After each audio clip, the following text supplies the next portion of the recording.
I am Dana. This is EDL 856, Case Study for Parent Apathy. Summary of the situation. So we have an assistant principal who is super excited. She just started her new job at JFK and has encountered a less than supportive principal who doesn't want any parent involvement. He said he felt differently when he began at the school, and that there once was a PTO and a PTA, but now there's not, and that he had tried once upon a time to get support for volunteers for the cafeteria, and they would not, they didn't have a good turnout. So his position was not favorable on parental involvement.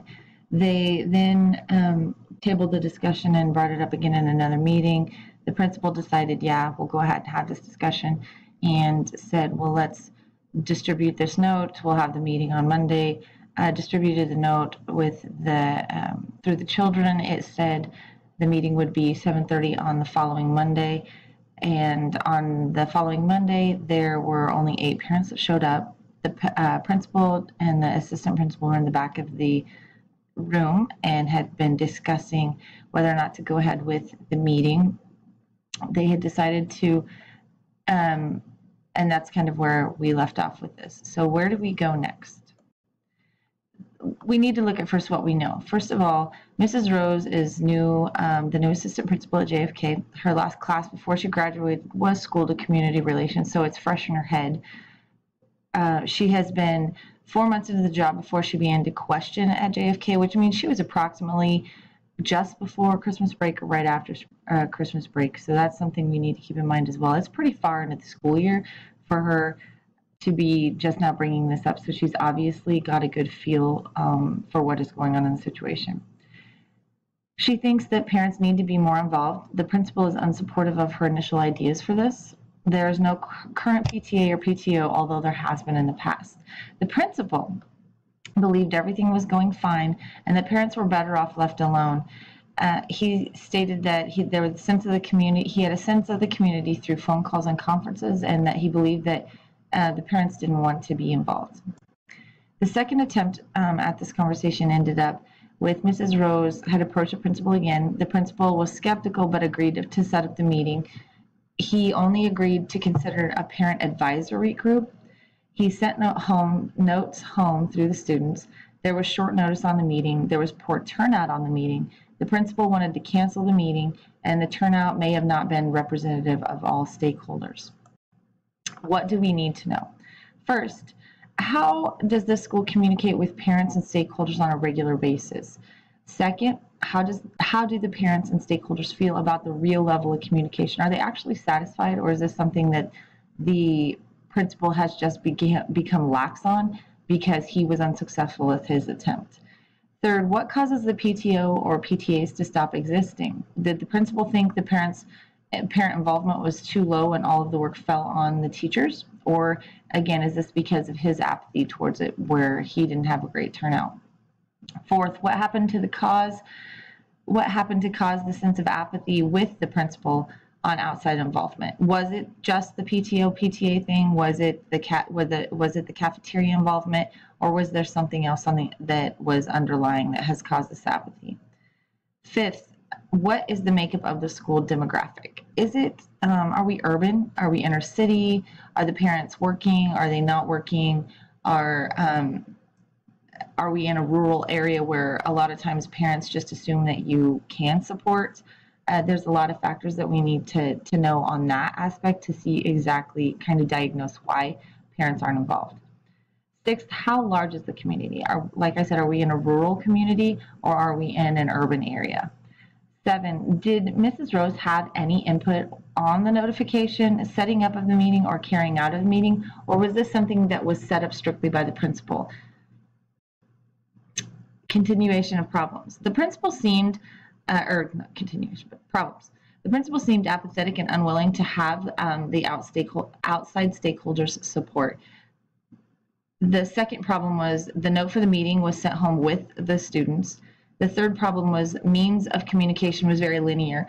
By that, I mean it was a paper note sent home with students. I don't know about you guys, but if there's a paper note sent home with my kids, chances are I'm not going to get it unless it's a permission form for a field trip. Number 4, parents did not have enough time to plan for the meeting. Basically, you're asking them to come the following evening, a Friday to a Monday. Parents don't usually check kids' bags Friday evening. I found in the past, it's Friday night, we have stuff to do this weekend, we're going to go out of town, we're going to do this, we're going to do that. Parents don't check bags. 9 times out of 10, that's part of the reason that they didn't get a good turnout. The principal's attitude towards the meeting participants. I think that that's a big problem. And number 7, what the principal wanting to cancel the meeting. Those are the problems that we're looking at right now. My plan of action. First of all, first thing I do with my plan of action is conduct the meeting. You have parents who showed up. You need to conduct the meeting. If you cancel the meeting, you will put off your parents and stakeholders that show up. This will show them 2 things: that you don't value their time or opinion, and that they're not good enough to be there. And it also makes you seem unprofessional and unprepared. If you conduct the meeting, you use some of that time you've designed for something else and use it to diagnose what went wrong with this meeting. Was it the type of communication that we used that caused the poor turnout? Was it actually sending the notes home with the kids? Was it the short notice? Was it time in the evening? Was it that there was no incentive like a free meal? What were the possible causes as to why we did not have a good turnout? And I would also have the parents do what we had intended to do initially so we could start to gain some data. Have them complete that survey that I imagine you probably had set up. Have a small discussion, just have it on a small group feel more so than a large group, like a whole class instruction. Next thing I do would research, collect, plan, and hold another meeting on this matter. I would have open conversations with the principal about his standings on outside involvement. That's something that might take a little time, but with something like this, you need to really kind of get on the ball. So see if you can have a candid conversation with him about what is going on. You need to research the past history of the PTOs and PTAs as well as why they stopped existing. There may be a good reason that there are no PTOs or PTAs, and maybe that is exactly the problem, is that the labeling of it is what the principal has a problem with, not the fact that the parents are actually volunteering. Through multiple outlets, begin to informally survey both parents and the community to see what interest level they have in the school. Use this information to create a formal community-wide survey, then send out parent surveys as well. And by this, if you've ever seen this, we did this in our community. We have parent-specific surveys. How happy are you with your child's education? Would you like to be involved? And then we have community-wide that is a little bit different. Do you think your school is doing a good job? Just the language is different. Then we have use multiple types of media to schedule, collect data, then schedule the meeting with the principal and discuss the next possible outreach, which would be the next meeting. At this meeting, we would collect all our data, then we would schedule the meeting. So then we'd use multiple types of media to schedule the next meeting for the entire community. And I would say that you need to have this at least 2 weeks out. That way there's plenty of time to advertise and publicize this meeting. You need to articulate the importance of community involvement in the success of the school in the advertisement for this meeting. You need to articulate how important involvement in student success that community and parental involvement is. And then we need to gather prospective volunteer information. The next thing I do would be to actually hold the meeting. After we had held the meeting with the community, I would hold a meeting inside the school with the staff and teachers and have kind of a brainstorming session on how we could use this classroom support in the most efficient and effective manner. Begin to create volunteer groups or organizational groups and their volunteers. Either designate yourself, because this has been your idea, and create, make it your baby, or put another lead teacher as the head of the volunteer organization. Now again, don't label it as PTO or PTA, because I think that could be part of the problem. So I would stay away from those labels. Work with the principal and staff to decide on a dedicated means of communications with your volunteers so you can continue to promote a shared interest as well as involvement in the school. It sounds like Your principal might be a great guy and might have his head in the right place, but he's got poor communication skills, and that's just not high on his priority list. Next thing I would do is begin inviting the community into the school. Begin to work in days in the calendar to invite them. Create like a Veterans Day where you invite the veterans into the school. Maybe you have a veteran come into the preschool if you're in elementary and they read to the little guys. Maybe in the upper levels, you have them eat lunch and have a kind of a roundtable discussion with the kiddos. Hey, this is what it was like. This is where I'm at. The same with community workers or emergency responders. On those days, I would create a reminder template on distribute to each teacher. I would do that through like Google Docs so they could tweak it to what they needed. And then I would have teachers start talking about this a week ahead with their students so the students can get excited and remind their parents that, hey, this is going on. Really publicize yourself through your kids. Have teachers plan projects for these days. And also you could, like I said, have your volunteer guests either eat, read, or speak with your students.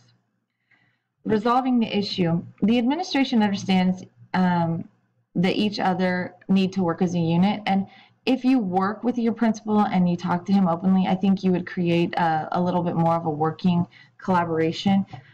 Teachers and staff are supported and their needs are being met. So by working with your principal better, you're going to be able to meet your teacher and staff's needs, not to mention your students' needs as well.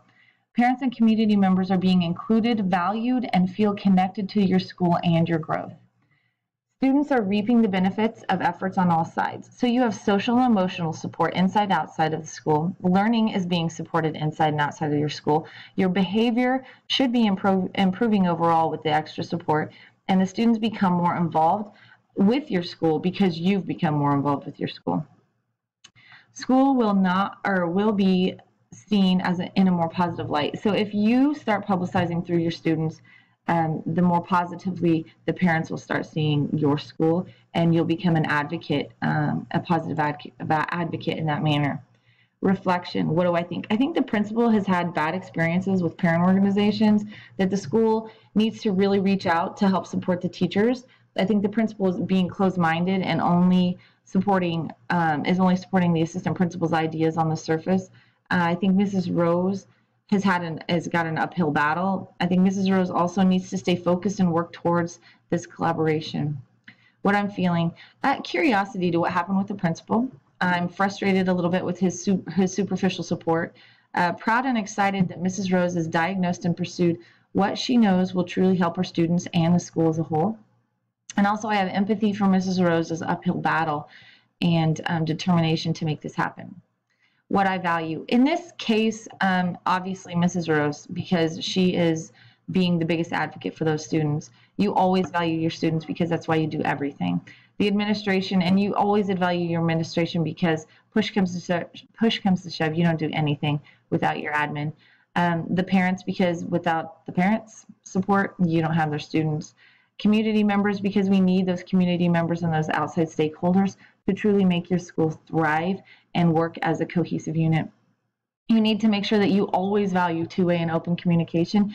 Without that, your school will literally start to break down. You need to make sure that you value supporting your staff and your students. That has to be a high priority at all times. You need to create opportunities for your community to be part of the school. That's also, like I said, a huge piece in the value of making your job and your school more enjoyable, and also your outside stakeholder support. Unresolved issues. Will the principal's willingness to work with you on this matter change? I don't know. Will parents and community members be willing to volunteer? I don't know. Will teachers welcome volunteers on outside support? Is the principal's attitudes a direct reflection of a bigger problem, such as maybe a toxic school culture? And can you as an assistant principal pursue this matter without damaging your relationship with your new administration and staff?